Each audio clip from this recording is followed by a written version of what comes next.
Good evening. Hello and welcome to Further Together, Enriching Relationships, Creating a Better Future. Yes, we are here again for another week with my lovely girlfriend, Priscilla here. Yes, that's right. Thank you guys for joining us for another episode on Feather Together. It's getting deeper, it's getting exciting. Each week we have new guests coming on the platform to motivate, to educate, and to inspire us in so many different ways. Last week was an amazing week. Yeah, last week we were with Mayimba who was talking about entanglement and Entangled teamwork. teamwork, that Yes. kind of those difficult things to speak. But I'm quite happy that he managed to deliver, and I hope you guys went to do the homeworks. May I? Oh yeah, shout out! Who is there now? I can see Ramu is there. Number one is Oh yeah, always. Noreen is there. So Ramu, you need an award. Yeah, we always you are the first one to be here. So something should be coming your way soon. Yeah, you need an award. Guys, if you are right on line right now, could you please share with your friends, Share because like I'm doing right now. tonight is gonna be a good night. Tonight we got a power couple. I've known these guys for a long time, and they're pushing the bar higher and higher every time I see them.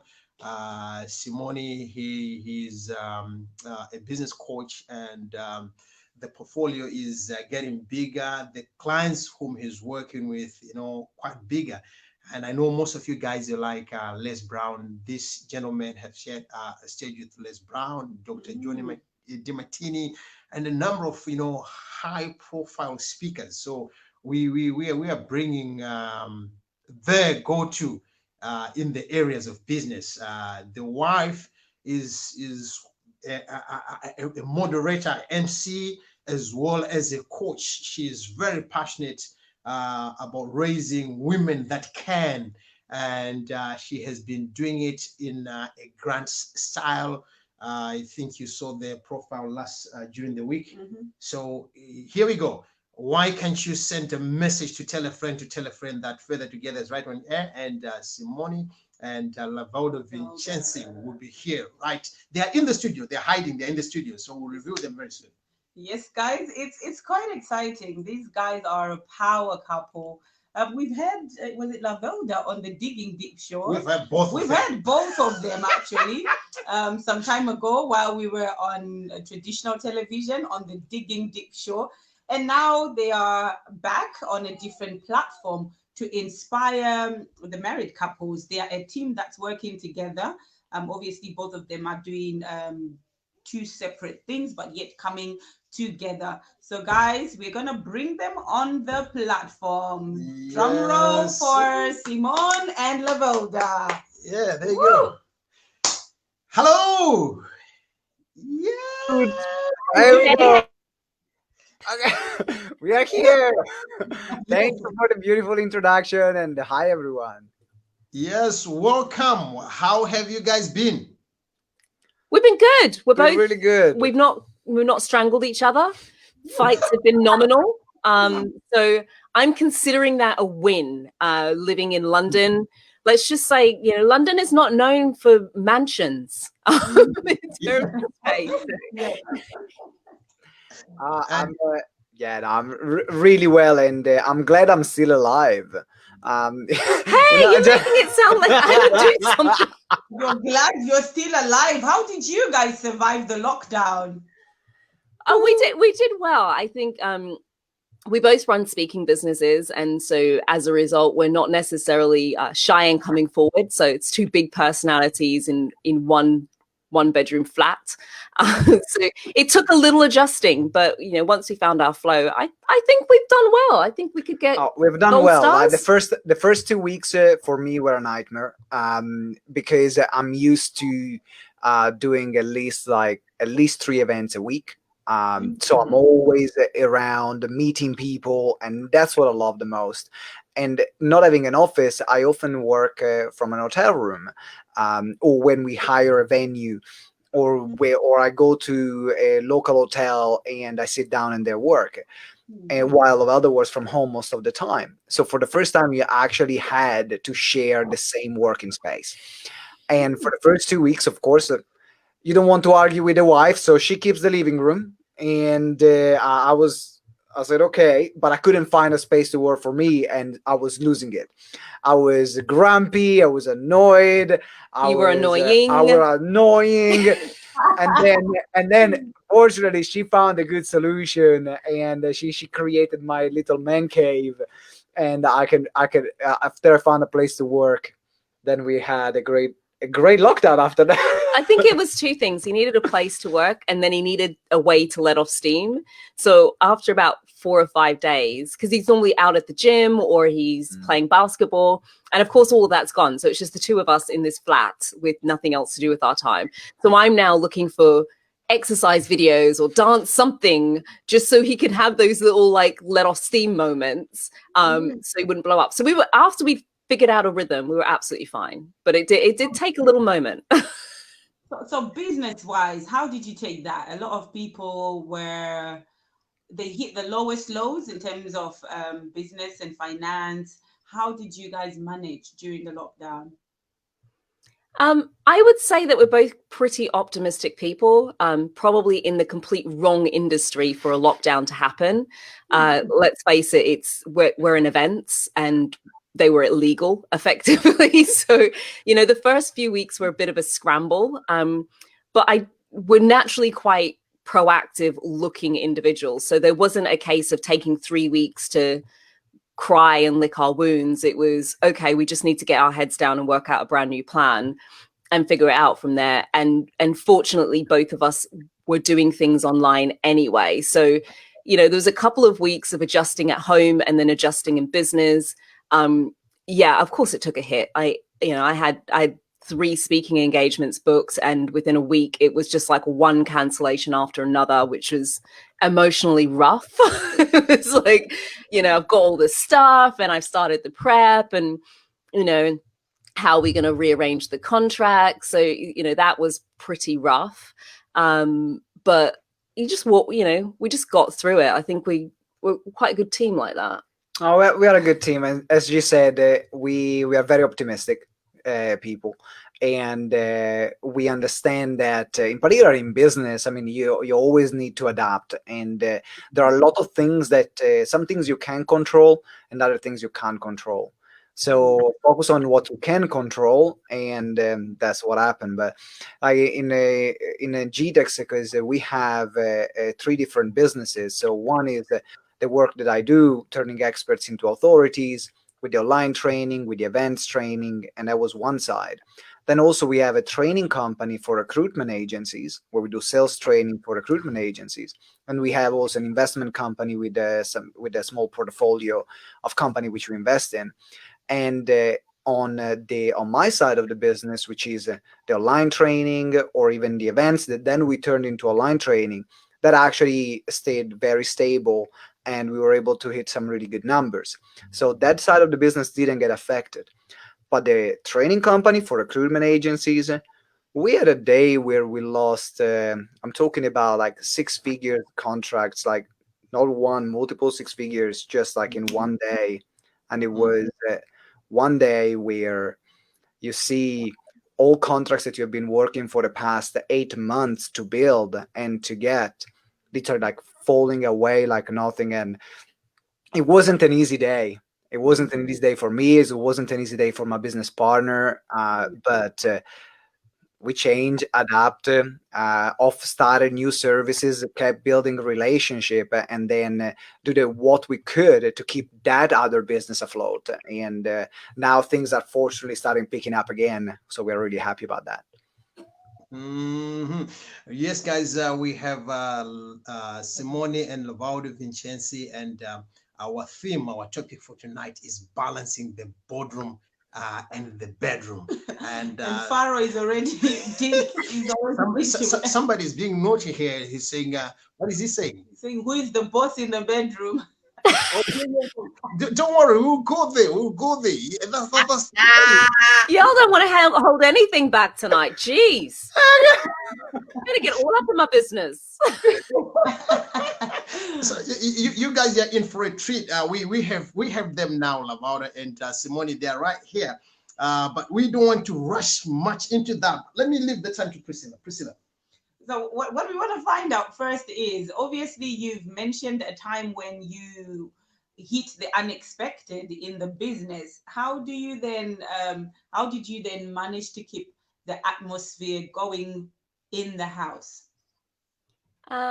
One of the things that's always been really fundamental in our relationships, communication. But like really open, raw, no holes barred, ugly crying type communication. The stuff where you don't have to pretend. It's just not good. And we've also, because of that, we also recognize our needs for space.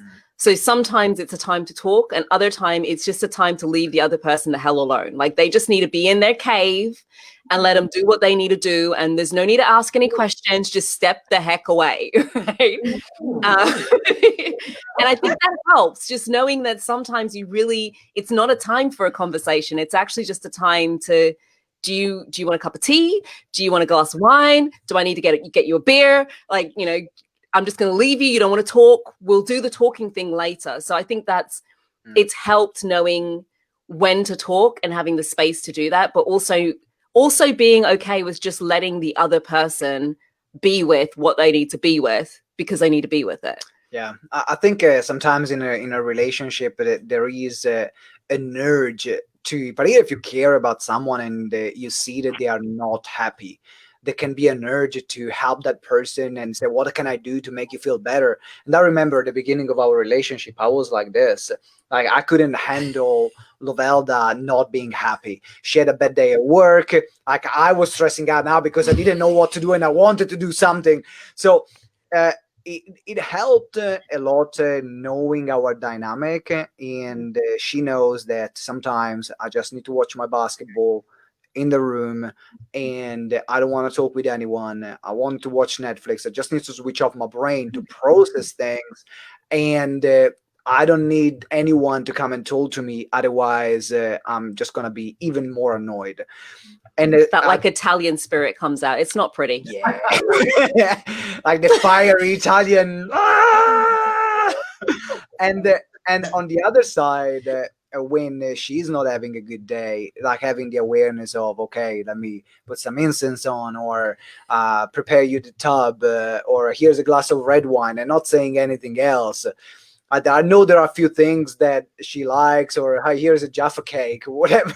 So, that's just recently. It's a new thing. Is that the Jaffa cake is recently, but before you had the Haribos. It was Haribos. It was Haribos. Red wine, pretty much any time. Red wine good. Always works. And then she had a particular tough day.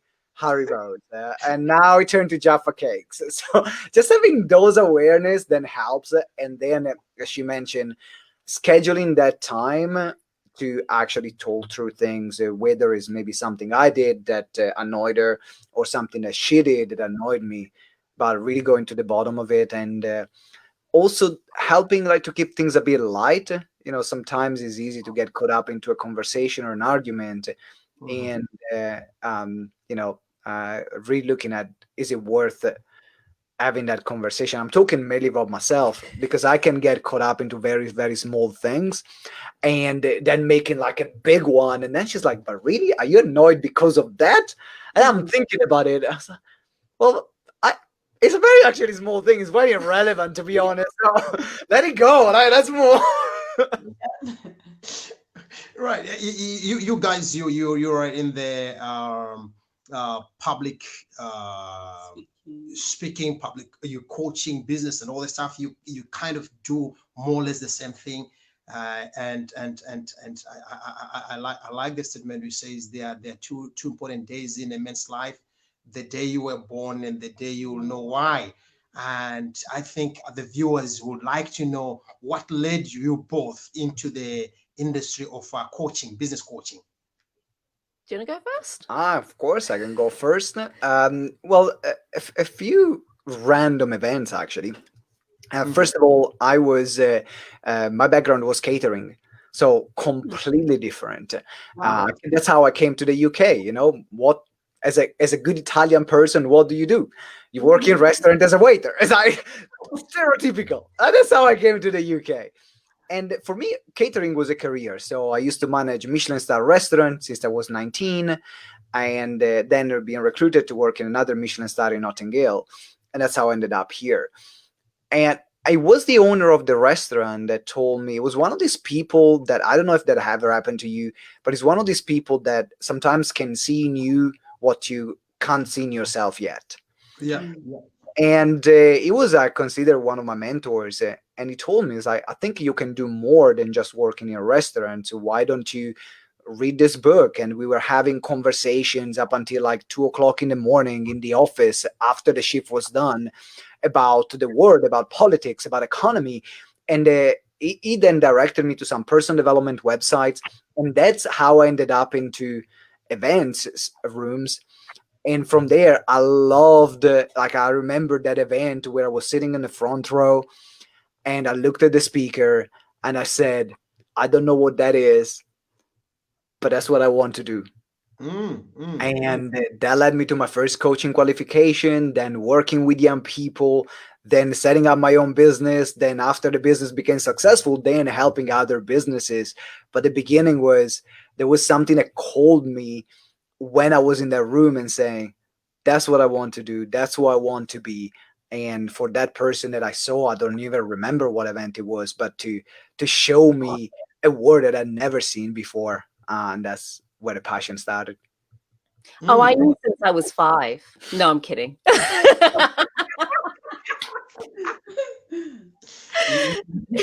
You did drama school, did you?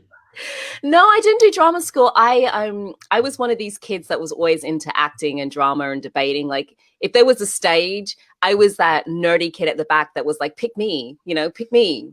So I always enjoyed that stuff, but it didn't really lead to anything. I did a degree in accounting and financial management, and then, went into corporate work, and I thought that's what I was going to be doing. And then I got this little nudge to, maybe do some entrepreneurship.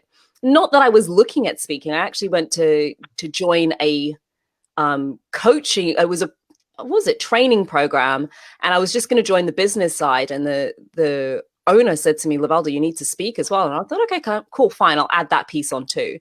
And it just kind of moved from there. I tested lots of different iterations of business, but none of them ever really landed. And stumbled into moderating because I just keep being asked to do it. And anytime I did it, I get really awesome feedback. And I just thought anybody could do it. I was like, crikey, it's not that difficult, is it? Until I watched some people mash it up, as it were. And then I thought, okay, maybe there's something to this. And then what happened is people started finding me and asking me to do this work. I mean, internationally, wanting to pay me. And I thought, heck, man, I didn't even tell folk this is what I do. So just imagine if I started saying, you know what, this is my thing. And then doing that, what would happen is I would moderate a lot of what is technically known as a manel, which is basically a panel, but it's all men. Yeah, I don't know. It's a technical term, manels. And I got quite frustrated at seeing so many manels because I'd been in and around the personal development space for so long and knew so many women who told me they were speaking and they're professional speakers. And so I really wanted to investigate, why am I not seeing as many women on these bigger, high-level stages? And so I as you do, got a motley crew together on Facebook. And then it needed a name, so I called it World-Class Female Speakers because that sounded like a good thing. And as I started digging a lot deeper, I very quickly discovered that the little nugget I'd got that organizers were struggling to find female speakers wasn't too far off, because for some reason, men are quite happy at going out there and shouting what they're up to and marketing themselves and saying that, selling themselves and putting themselves forward. Don't have any problem with that. Female business owners who stumble into speaking have no speaking profile at all. There's no video footage. It barely says they speak.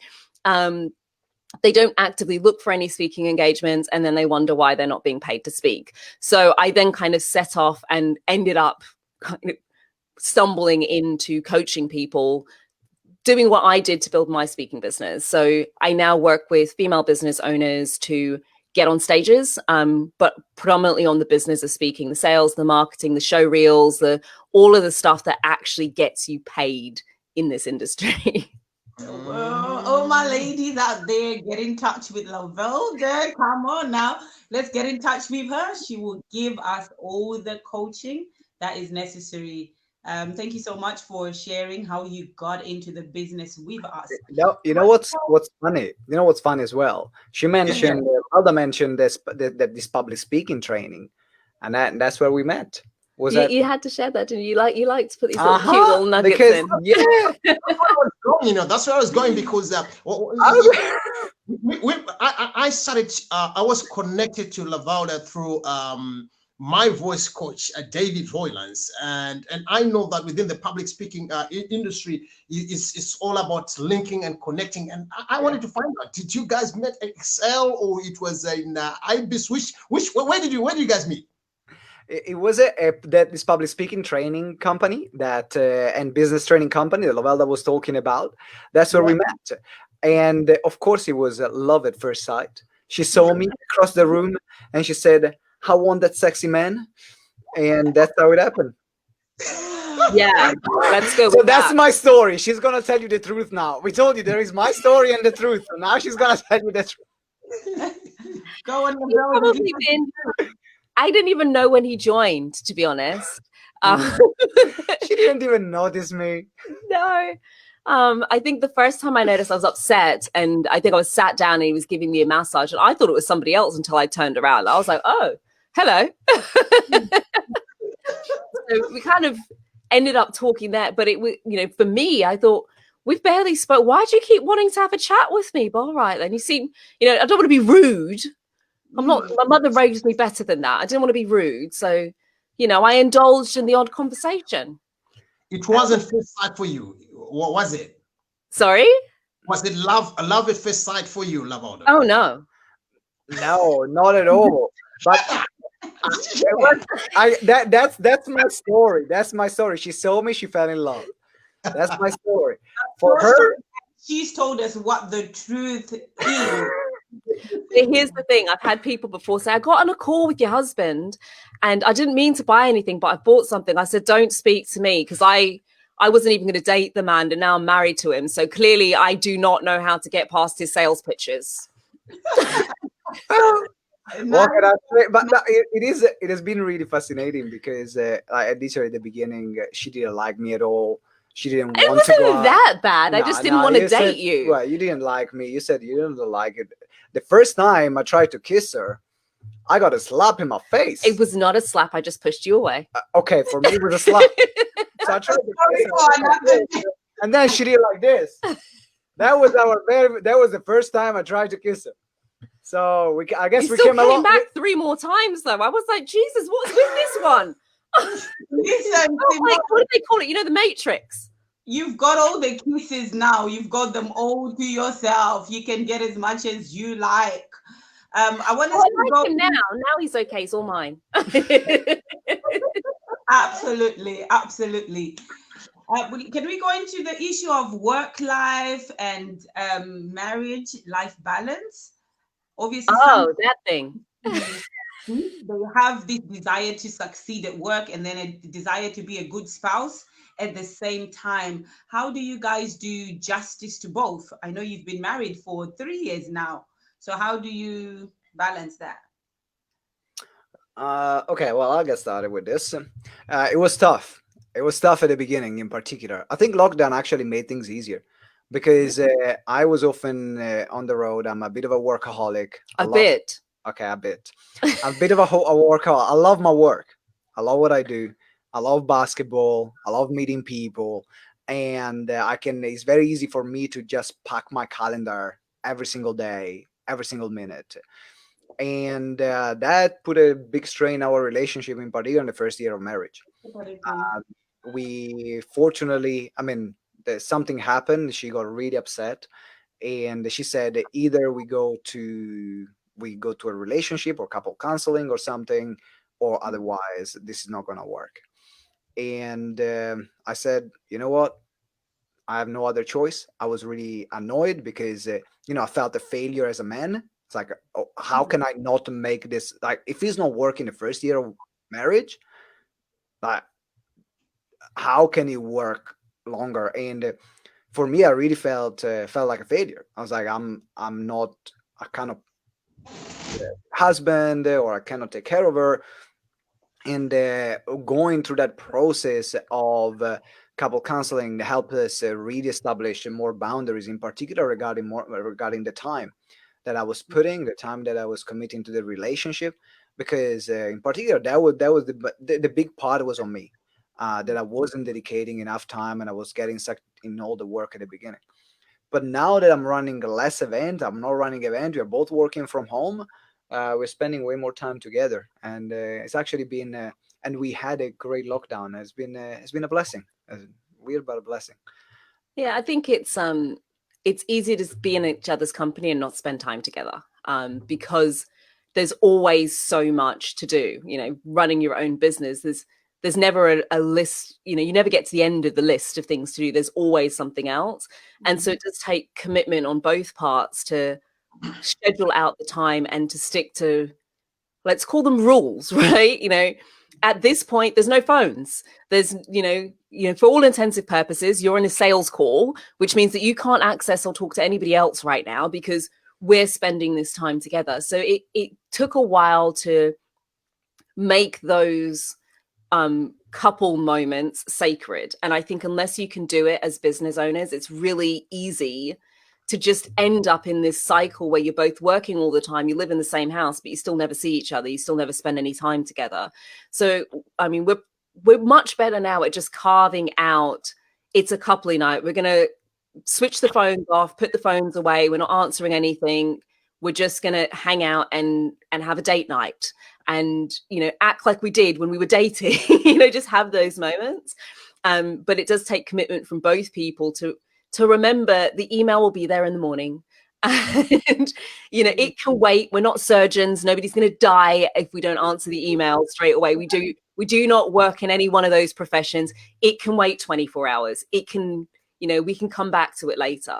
So some of it is just having the space to mentally switch off, unwind, and then be able to actually just recommit to time together, or it's just working time the whole time. So yeah, we have to diarize it. We're sad like that. We actually have to put it in our calendar. What is not in our calendar doesn't get done. And like in particular, I don't know if you're like that. No, you generally create more time to unwind and I more have time. to, yeah. But I can just be on all the time. Like I'm just have this kind of energy and personality. I can be on all the time. And for me, what worked is just to have our date nights. They were all in the calendar. The weekends away, they are in the calendar. And so I know that I'm not booking anything else in. And that's the only way for me to, and I don't do it because I don't love her. Is just something in me that I see a slot in the calendar open and say yes. Even his lunch slot he put in over lockdown now is getting stuff in it. I'm like, how do you fill your lunch hour? So with you guys, did you have to also schedule the time, like bedroom sex time? Would you have to schedule that in the calendar as well? Not as much. No, that happens. That happens quite naturally. But the fact is that if when you're talking about how this affect, if I'm not spending time with her, she doesn't want to have sex with me. So that's very connected. It's like, well, I haven't seen you for a week. We haven't told. And now you come in here and you want to touch up on me. Leave me alone.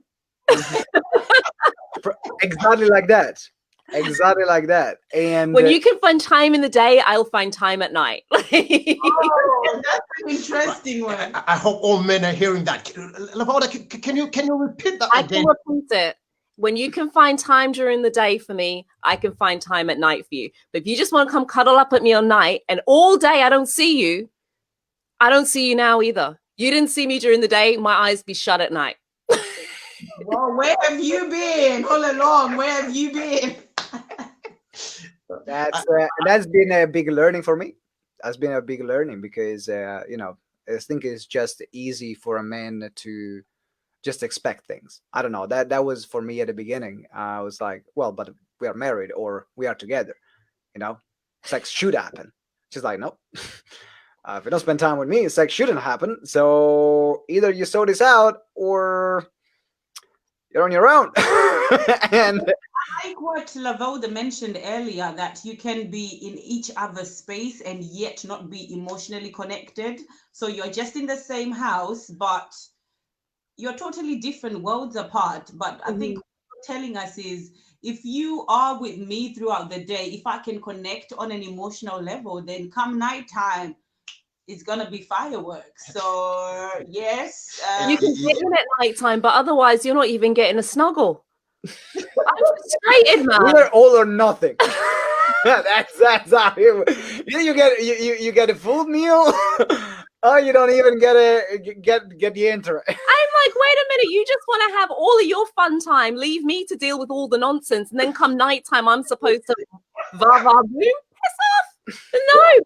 I can hear you. I see somebody saying, Lavalda, I hear you loud and clear. And there is Pastor Asamoah. He was once here a couple of weeks ago, and he's saying his lesson was sex starts in the morning. So don't just come in the night and say, I want to have it. Where have you been all day? So then Miss is saying the very same thing as well.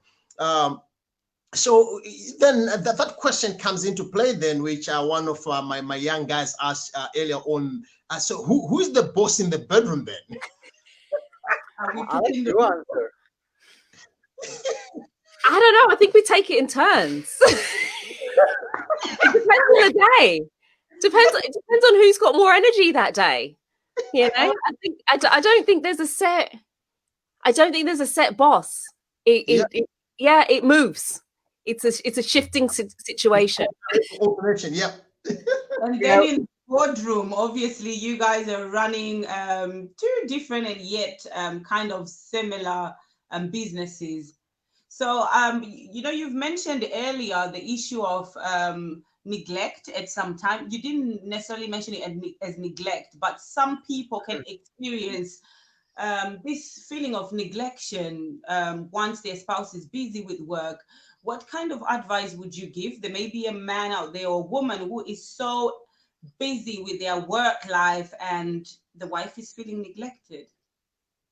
The thing that helped the most was making the time and committing to certain things. So what we found is certain structures, and I think some of it came out of when we sought outside help, because I'd literally run out of things to do. I was like, I am literally at the end of what I know how to do to figure this out. I don't know what else to add to it. And certain structures that we put in place really helped, so that I could have my needs met without him feeling like and he could understand why certain things were important to me. So it would be stupid things like, can you just sort the dishes out? And he's like, you want to marry a cleaner? I'm like, no, you want to marry a freaking cleaner, because you seem to think I'm your damn cleaner. But what it meant was, I'm like, your business isn't any more important than my business. So, I want to be able to have the space and time to thrive in my business too. But if I'm taking care of all of this other stuff, I just don't have it. So then I feel unsupported. So now I'm feeling like this stuff is just expected of me. But if I don't do it, then it's a problem. And if I do it, you just, brush over it. So just little pockets of things where when we put them in place, so we have, certain routines where these are his responsibilities. And if he drops them, he normally knows about it pretty quick. Very quick. And then the other thing that we did is we set up family boardroom meetings. Like, it sounds really insane, but it was a space to talk about the stuff that needs to be sorted in the house. Right? Because there's always something. There's somebody who needs to pick some groceries up, or there's a plumber coming, or something needs ordering. There's always some of these little mundane nonsense things that are just floating around. And often what would happen if we didn't discuss it, I would be trying to figure that stuff out, and then seeing if he would pretty please give me some of your precious time, such that I can maybe explain to you what's happening this weekend at this upcoming birthday. It was that sort of I can't find, there's no space for that conversation. And so he'd then get frustrated because anytime I did manage to get him to sit down, he'd want to have cuddles. And I'm like, so, right, here's the list because I finally got your attention. Here are all the things that need happening. So what was happening was I needed the space to do that. And he was then going, well, every time I sit down with you, all you do is give me a list of things to do. And I'm like, because you don't create any other time for me to give you the list of bloody things to do. So now he wants to spend less time together. So now I cram more into the list, so it was just pushing us apart. So little structures like that, where, it's a compromise on one side, or we can have an understanding of why it was important and then sticking to them. Because what we found is anytime we dropped it, we'd last about 2 weeks before we'd have some dumb fight about something stupid. Yeah. Just something dumb. It's not even this I'm agitated about now. It's because I didn't have that space to have that conversation. So literally, like we need, like, our structure. There is the boardroom meeting where we talk about stuff that needs to be sorted. Then we have, and we haven't done it for a while, but I think that was really powerful. The 2-on-2, just having some time where we would talk and how was your day, and someone would just listen. And it was every single one of our bits of homework is we had to do this every single night. And well, at first Simone was like, I don't have anything to say, so we'd miss them, and we went in, she's like, no, it's not an optional when there's something, it's having the space every day to do it. And so it's called a 2-on-2. It's basically 2 minutes per person, and the other person has to shut up. You don't get to comment, you don't get to chime in, you don't get to say your feelings about it. It's just 2 minutes to just say what the heck is going on. And I swear to God, he'd be like, I've got nothing to say. Then he'd start a half a bloody hour later. I'm like, oh, there was nothing on your mind. Oh, I guess I was a bit upset, huh? And the other thing that we put in place was date nights and the weekends away. So everything was booked in at the time where we were having the discussion about the house, the 2-on-2s, the date nights, and the times away. And so we knew that this would make the relationship function. And if you're making a parallel business, that's why you have business meeting with your staff, to keep the relationships going, to make sure that everyone does what they are supposed to do, to hear if there is something that is not being said that makes them upset. And I think the relationship and business, that experience told me that they are way more similar. What makes a business work is what makes a relationship work, and vice versa, because also business is a relationship. One thing I want to add, which I found that really helped, and I think that sometimes this is more on the women's side, because women have, and in particular with Lovelda, she had already the vision of how she wanted me to be. Yeah. And, you can say, okay, rewind. Say rewind. We got visions. She has a vision of how she wanted me to be. The fact is that my reality in some areas didn't match her vision. And for someone to change some areas of their personality, their habits, it takes time. And there is just as much as you can take all at once. So there were moments where I felt I was never good enough. I felt I was always wrong, because there was and this is not good, and this is, you got to change, and you got to change that, and you got to change the other one. So our part of this process was also to actually be patient on, okay, so I'm working on this, I'm making progress, let me work on this and sort this out, and then once I'm on a roll, let me work on something else, so I don't feel that everything I do, I'm wrong at it, because that was pushing me apart, because I didn't feel valued, I didn't feel appreciated, and all I was hearing, and it's not that was all she was saying. It's all that landed. All that landed were the criticism, and not the I love you, not the times together, but I was always almost expecting, what is the next thing I'm going to do wrong? And she made a huge effort to just sometimes. Now, I'm gonna tell you what happened. Our family meeting. So there were two parts of the family meeting. The bit he didn't like was the list he would get. The bit that used to agitate me was every family meeting had to start with appreciations, and he would be like, "So, tell me." And it would be, honestly, he's like, and I'm like, what are you lying back for? He's like, come on, love me, tell me. And I'd have to sit for the whole time and tell him a whole bunch of stuff he'd done for the last week that was really good. I noticed this, and it was really good. And then you did this other thing and it was really good. And then you bought the flowers and I really liked those. And he would be loving it up. And I go to wrap up. He's like, come on, I know you've got 2 more. Just say 2 more. You know, I think it's a man's thing. You know, man, we got this ego that we can lie to ourselves and feel happy. You know, without anybody telling us. As men, sometimes we just feel like, oh yeah, I need to tell myself this. So we can even lie to ourselves, and from there, I feel happy and I'm walking in the street. So it's a man's thing. And if you have been doing that, Lavalda, well done. Yeah, no, it was part of our homework because otherwise I wasn't going to do it. I was like, I'm telling him this stuff anyway. So we'd sit down and I'd say, okay, so the list, he goes, this is not how we start. Or start with the appreciation. And it worked because I was receiving that, and also the patience that she put in terms of, if there were some things that would annoy her, she would pick her battles. While at the beginning, she would just like say everything that annoyed her, and that's what made me feel like, why didn't you even want to marry me? I mean, if I'm if I'm wrong all the time, I felt like I was picking my battles then. Yeah, no, you were picking too many battles. Oh, yeah, there was a lot of battles. There was an entire battlefield. It wasn't like it's not my fault. You kept walking into the battlefields. So that helped. So my side, putting more time from her side, being more patient, and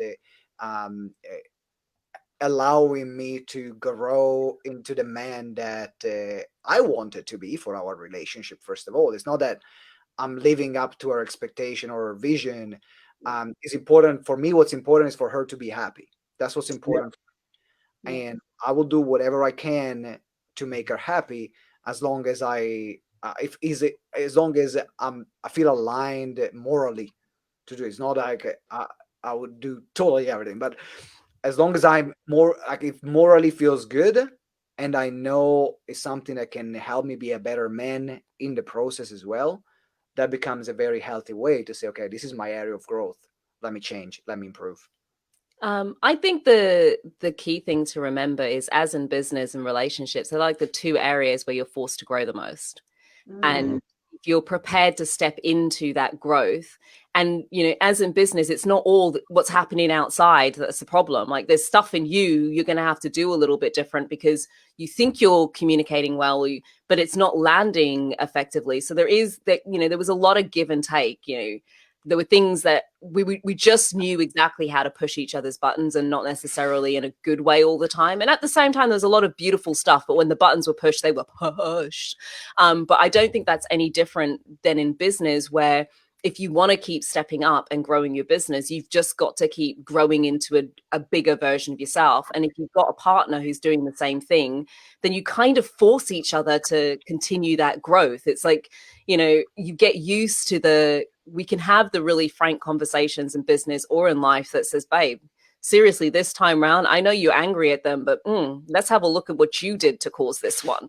There was a part of you that brought this in here as well. And so it does allow a deeper relationship when we've been able to have that conversation honestly with ourselves and own our part in it. Because the thing is, it's easy for me to say, well, he wouldn't do this and this wasn't right and da da da da. But I was pushing his buttons, not intentionally. And at the same time, it would have been easy for him to say, oh, she's just nagging all the time and she wants all of this stuff. But, he was pushing my buttons. So, we both had to own what we brought to the table that created that. And I think that's important, whether it's business or life or relationships. I think if you're constantly looking outside of you, it's really difficult to move it forward. And it takes 2. It's not just about one person changing and the other person staying exactly where they are. We both had to shift a little bit to find a common ground where neither of us was losing ourselves or becoming somebody entirely different, but that we were now more aligned and complementing each other better. So we're now, I would say, we're much more supportive now. We're good at this. Yeah. We figured it out. Found out dynamic. Found out. You guys there are certain times I have seen you kind of sharing stage or working together on one gig. how do you avoid taking the problems from the bedroom to the boardroom? No, we were going for this gig, but in the bedroom things didn't work out well. Probably Simone came late from another gig last night. Then he didn't have his conjugal rights. Then in the morning we are going to the same gig, Central London. How do we avoid carrying over things from the bedroom to the boardroom, or from the boardroom again to the bedroom? Supersetting the two. Okay. So I think from the bedroom to the boardroom, we're both really professional. So we'd be the sort of people, like, we could have had the worst row, but if it's business, we'll just rock up, slap a smile on it, and just go for it, right? Because that's just what you do. Like, people don't care what happened before. So that way round, I think we're okay. We generally would not go to put a fight in, but there comes a point before an event where there's no point talking it out, because it's we just need to focus on what's happening next, and we'll pick this up afterwards. And we always do. We'll come back to it. If it's 2 days beforehand, that's one thing. But if it was something just before, just shake it off, get your head in the game. We need to go and do this because that's what we're commissioned to do, and we'll come back to it later. The other way around can be interesting. If something bedroom.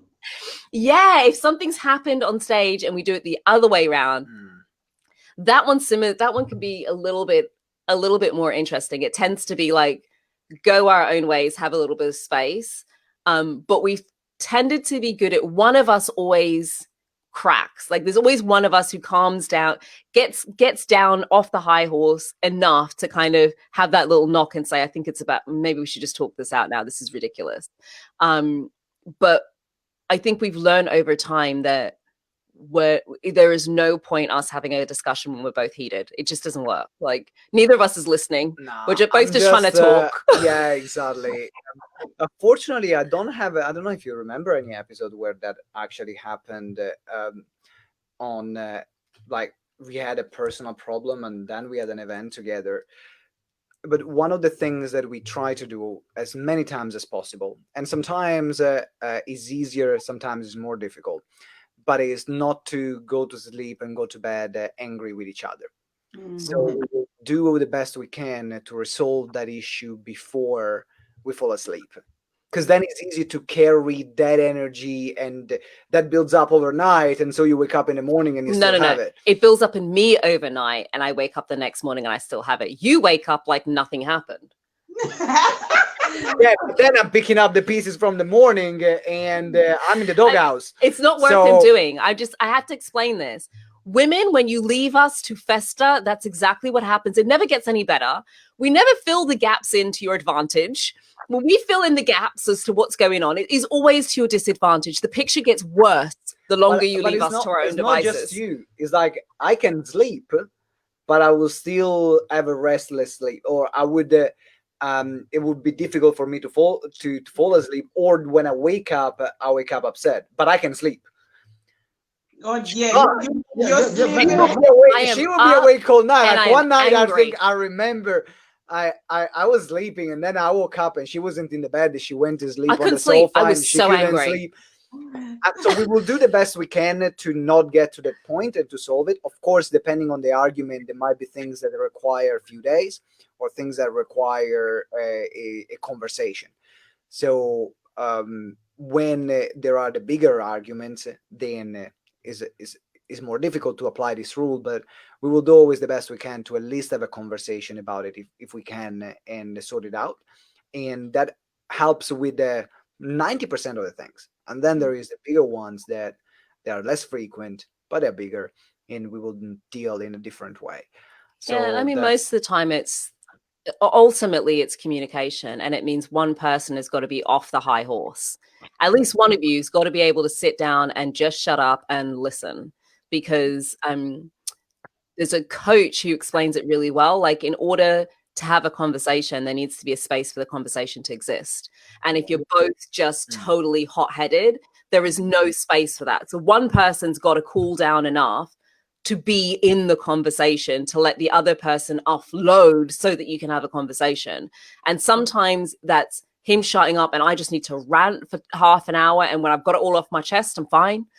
I mean, fine-ish, but I'm a lot better. And sometimes it's the other way around, where he's just agitated and I've just got to sit and just let him get it all out, and then we can actually have a conversation. But if you're both in that, it never works when we're both in that space where I'm right and I need you to hear me. Like, one person's got to be prepared to be the listener. And as soon as that person gets to a listening space, we're normally able to resolve it. But we now no longer try and talk if there's not a listener. Like, one of us calms down enough to be able to hold the space for the conversation to exist. Fantastic. I like what my son says. He says, "It's okay, mom. I'll be the bigger person." So one has to be the bigger person, whatever scenario that you may be encountering.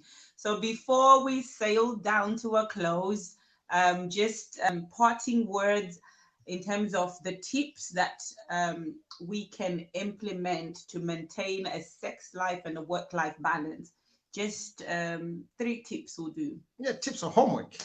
Homeworks. You start. I think we've probably covered them sort of in the discussion. I would say play with implementing a 2-on-2. It's 2 minutes per person. You can set an alarm if you need to, which is what somebody did when we first started. The alarm would go off and keep talking. But it's the principle of creating the space to just talk about whatever's on your mind for 2 minutes without interruption. And I'd say play with it for like a week or two and see what shifts in your relationship with that. That would be one tip. The second one would be, it sounds quite businessy, but especially if you're both entrepreneurs, actually create a meeting where you get to talk about all of that stuff. It Even kind of, if you're not entrepreneurs, I mean, it's useful to have if you anyway. can be in a full-time employment and still like fill your weekends with something else and not create that space. So wherever you are, create that meeting. I think that is huge. Is huge because you can get a lot of things done and a lot of things that are important for the person, for the house, planning holidays, other stuff that will not naturally happen for some people. Some other, they're better. But I mean, the household is a business, so run it like such. And then the third thing would be date nights. Like, never, always have that space where you can actually, and I mean like really go out of your way and do it like you did it when you were dating. Like, have a proper date night, leave the house, go somewhere nice, challenge yourself to do something romantic periodically, because as soon as you stop doing that, that's when the fire goes out. That's what got you together. So it's the glue. Like, if you don't keep applying it, it starts to kind of fall apart. So, bring back the romance with date nights and really go there. Like, don't just let's sit down and have dinner tonight. No, go out somewhere. Order in. Get a babysitter. so she took all the 3 tips, so I agree with her. It's always the case, mate. It's always the case. She has the truth. She has the truth. Follow what she said. He said this. Stop. You know what? He outsourced the 3 tips before we got on this call. You're really good at doing that. Oh yeah, we need 3 tips. You'd come up with the tips, yeah?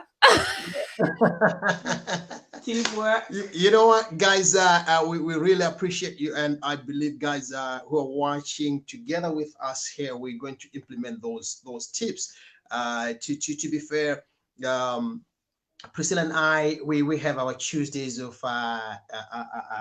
date nights, and sometimes Priscilla feels like, why don't you just do it indoors in a very calm way and all this stuff. And I said to her, you know what, babe, I'm quite loud, so I want it out. Let's go all out. Let's live this. And we've got 3 kids, and they must come to understand that Tuesday nights, mom and dad, you don't get hold of them. Why? Because sometimes you can be so much busy and you think you're together because you're driving together, but whilst you're driving, Priscilla is on the phone doing her own things and I'm doing my own things. We're home working.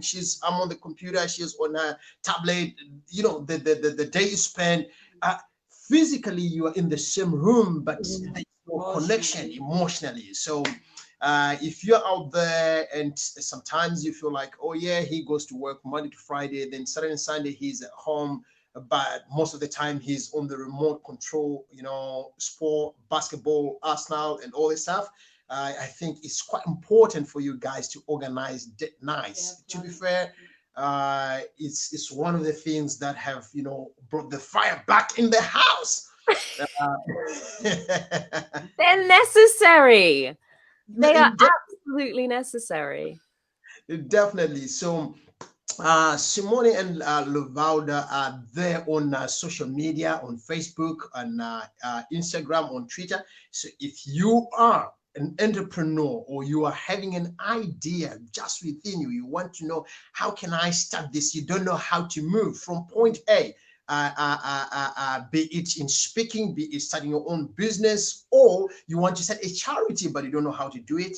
These guys are the go-to. They have the manuals. They can also take you one-on-one, and they also have group meetings where you can go and you do the whole kind of speaking, standing on the stage before you go on the bigger stage. So the stage before the main stage. And if you are having a conference or you're going for a business meeting, you want to sell a deal, and you want somebody to pitch you 25 minutes, 30 minutes before the meeting starts, these are the go-to. Once in a while, you know, give them a call as, man, pitch me. I want to go, but I'm shaking. I don't know what's happening here. Yeah, you guys are so great at what you do. Like we've mentioned before, we've had you on the Digging Deep Show, and you've worked stronger since we've known you guys. And we are just so grateful for the time that we've had with you, for all the tips that you've shared with us. And we are wishing you all the very best in the coming year. Yeah, and don't forget, man, keep on moving from the bedroom to the boardroom, from the boardroom to the bedroom. That's the sequence, yeah? What more shall I say to our viewers apart from saying thank you so much for giving us your precious possession, which is your time. I'm seeing great people here. Yes, my elder brother, Brother Kenneth, he's there as well. You came late. Yeah, you came late. Yeah, you're going to be penalized. Yes, yes. But hopefully you are going to have to go for the replay and learn all these things and implement them in your house. I don't want to hear your wife complaining, yeah? So guys, we really want to appreciate you, the power couple. Thank you so much for coming. We hope you'll come back again next time. We wish to have you more on the business side and taking us more higher. Babe? That's it. I'm lost of words. I'm so grateful. Thank you guys so much. Thank you for coming. Yeah, so if it's been a pleasure. Thank you for having us. We'll be back again next week, same time. And as always, we are going to be bringing a different set of guests. So get ready for next week. Till we meet again. God bless you. Ciao. Bye, guys. Ciao.